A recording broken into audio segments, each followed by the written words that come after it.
Hey now, it's Sharon, and I'm back to share another idea on how to better the police on an individual basis. If you're new to the channel, I'm a retired detective. I worked for 20 years for a southeastern city in the U.S., and I was also in the military. I'm sharing my ideas, experiences, perspective, and opinion on how we can do that on an individual basis, because it's a system. Policing is a system, part of the criminal justice system, and individuals run the system. There are practices and policies in place put there by individuals.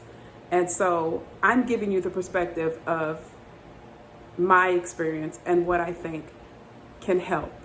And so last week when I talked about my book, My Middle Eastern Conflict, looking back at my future, a lot of people don't even open the book and they think it's divisive just by title alone. I don't even have words for that. But I'm not going to address it, because if you don't open the book, you don't know what it's about.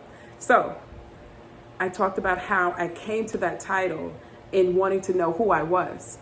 And towards the end of my last video, when I talked about the gun and badge, and I thought that's who I was as a police officer. I took care of my uniform, all that stuff, boots polished, spit shine.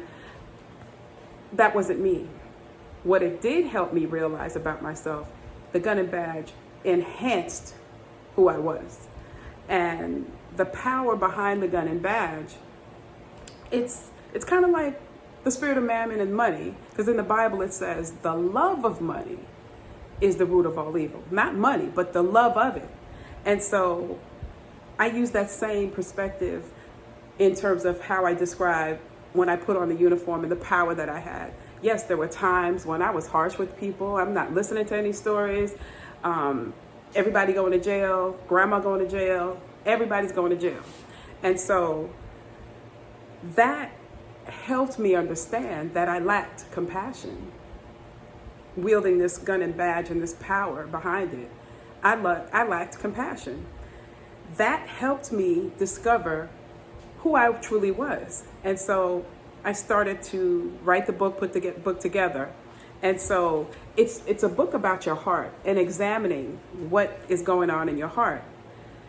And I also talked about last week, I wanted to know so fiercely who I was and where I came from. And I talked about, watching Johnny Westmuller films and seeing how brown people acted. And I was like, there's got to be more. My history does not start at slavery. What were they doing before slavery? And so I wanted to find that out. I started to research and things like that. I share that in the book. And the other question I realized was, I'm asking myself as I grew and through experience and going through the ostracism and the retaliation from whistleblowing in my policing career, I would ask myself certain questions. And I would ask the future me, 5 years from now, 10 years from now. I would ask the future Sharon. But what I realized was, if I don't know who I am or where I come from, how am I going to ask the future Sharon? Do you understand what I'm saying? So a lot of people, well, I won't say a lot. Some people look at this title and they think it's divisive just by the title. If you can't put yourself in my place and read the book from my perspective, and then you still come away saying it's divisive, we can sit down and talk, because that means you're putting yourself. Let me give you an example. In policing, I realized in policing and in my faith, there was a struggle within me.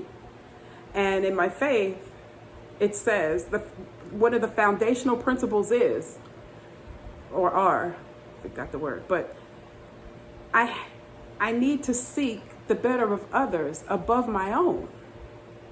And in policing, it's written that way, but do we really believe it? And act that way when we're policing? And a lot of times, no, especially through training and that whole sheepdog and sheep and all that stuff, and that them versus us.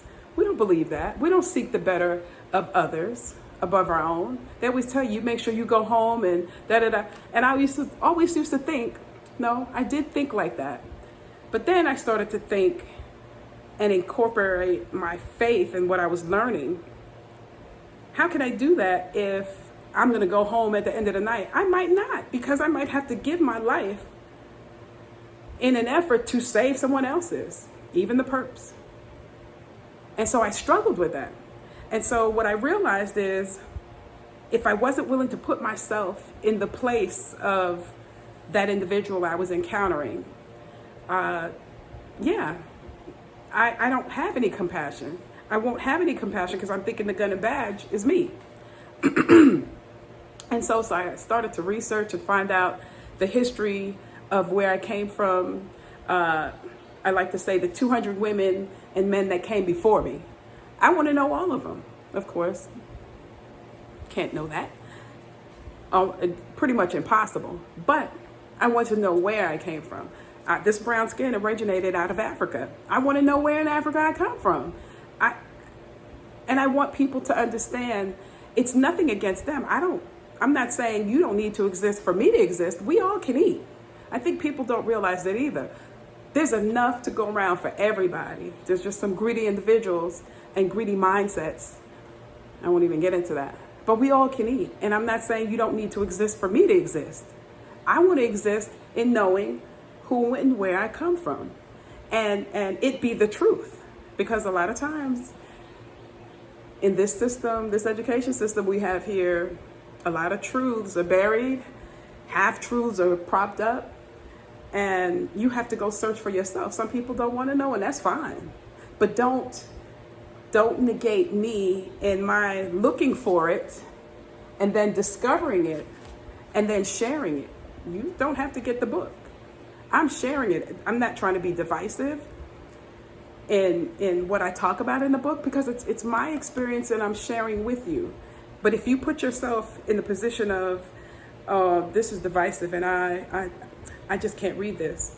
I do present an argument in the book, basically debunk my evidence that I present in the book. Debunk that and see if you can. See if you can. But anyway, asking my future self, I needed to know who I was and the truth in who I was and I am, and grow from that. But if I don't get the truth as a kid in the education system here,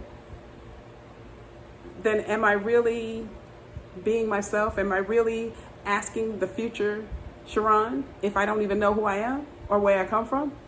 Think about that. Think about that. If I don't know where I come from and who I come from, how can I ask the future Sharon any question? That's on a spiritual and physical level. Because spiritually, if you think about it in the Bible, they had genealogies, and there's a reason for the genealogy. And my genealogy, as far as I know, stops at my great-grandparents. My mother's grandmother, whom I've never met. I've never even seen a picture of. How many of us are right there? And that's where it stops? No, it doesn't stop there. I'm going to need to know more. I want to need to know more so I can be the best me at this present moment, and also grow from it so I can ask future Sharon questions, decisions. So when I look back, as I talked about landmarks, there's a landmark there and I can look back at it. I got some information, I learned from it, and I keep it moving forward. But I need to know the truth first. And I need to know who I am, where I come from. Going through the ostracism and retaliation in my policing career helped me do that. And so I write about it in this book. But yeah, that's all I want to share with you. To ask your future self questions, now you have to know who you are, where you come from, physically and spiritually, because that's a combination. The combination in knowing who you are physically and where you come from, to me, a weight was lifted when I discovered that I am Igbo, the tribe of Gad, which is one of the 12 tribes of Israel. But I didn't learn that when I went to church all these years. I didn't learn that outside of church. I did learn it outside of church. I didn't learn it in the church. I had to research it for myself. And that's interesting.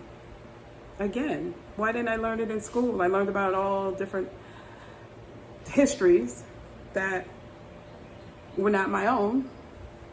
And now I'm learning about myself, and I have to go to different sources and things like that to learn about, or partial learning of who I am and where I come from.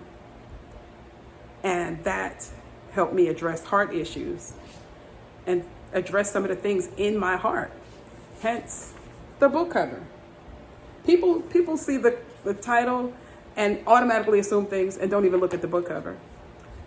But yeah, this book helped, and that's why I wrote it.